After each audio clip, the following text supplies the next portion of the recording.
as we continue our observance of Black History Month, we do a deeper dive into the life of the first black property owner in the region. Reporter Nicole Lee joins us now in the studio with more on Boe Bladen. Nicole.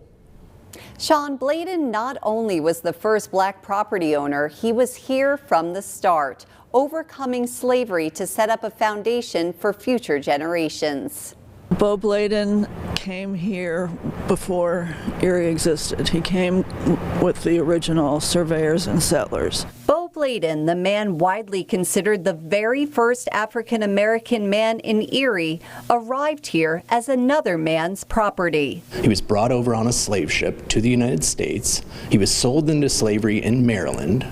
He came to Erie in 1796. He was with John Grubb, a captain in a local militia. The status of slaves at the time was complicated. Some people were slaves, some people were free, and some people were serving a period of time. That's because Pennsylvania passed a gradual abolition act in 1780. So children of slaves were freed at age 28. But adult slaves were slaves for life, unless their owners freed them.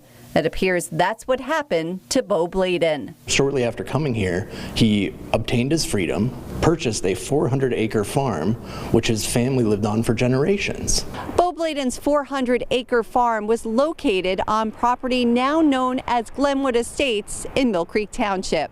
The land was passed down, changing the trajectory for future generations of Bladens. His son and grandson were industrious farmers who were good neighbors, good citizens. His grandchildren eventually sold much of the property to developers, and in a sad twist of irony, it became a segregated neighborhood for a time. In the Glenwood Estates area, it was actually written into deeds that you could not sell your property to an African American. Illustrating just how ahead of his time Boe Bladen was.